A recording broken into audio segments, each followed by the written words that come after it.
Hello, I'm Bina. Welcome to my LifePage. Today I'm going to talk about teaching English as a subject. Before I start, let me introduce myself. I've been teaching for the past 2 decades and I've been teaching English and social studies. I am basically a commerce graduate. I did my schooling and my graduation from Nagpur University, and then I did my post-graduation master's in MA Public Administration. And after that, I did B.Ed as a correspondence course. Since my husband was in the armed forces, being a naval wife, teaching was a profession best suited. And since we were constantly on the move and there are schools everywhere, so it was easy for me to quit and pick up a job in every station that we moved on to. Now, English and social studies are my B.Ed subjects. And let me tell you, teaching is communication of ideas, imparting knowledge. And when I teach, I should ensure that my students understand what is being, understand and they are able to comprehend what is being told. And we have different levels in a classroom. So I should make myself understandable by every section of the classroom.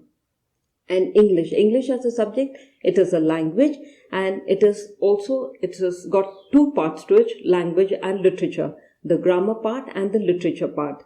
And grammar is required when you need to express yourself. When it comes to writing skills, grammar is very important. But literature, it can be enjoyed where what one can do is read a lot to improve your vocabulary and to develop the proper pronunciation and diction. India being a vast country, we have different regions, different regional dialects, and different region has different accent. You need to overcome that to be able to be understood and to ensure that your students comprehend what is being told.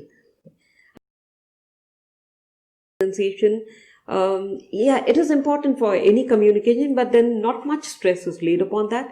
But when you're teaching English, it is very important that you overcome your regional diction, overcome your regional accent, and use an accent which is neutral. You need not put on an accent, be natural, but then you need to shed your regional accent, whether you're from South or from West Bengal or any region. Every region in India, every region, everywhere they have their accent, but it is very important for the teacher to shed that accent, have a neutral accent, so that you're clear, you're concise, and I'll wholeheartedly support if anybody wishes to become a teacher. The most important thing that we have is nowadays we face is the generation gap. The present generation, the teens, they don't know how to communicate, or there's a gap between the parents and the students. But then this is overcome in this profession because the teacher is always in touch with the current generation. She's there with them for 6 hours or 8 hours a day, and she knows what the trend is like, what their mind is like, and the teacher is able to adjust and communicate with them better. So I think a teacher makes a better parent because you overcome the minuses. One is, like I told you, time. Everything has to be done within a time frame.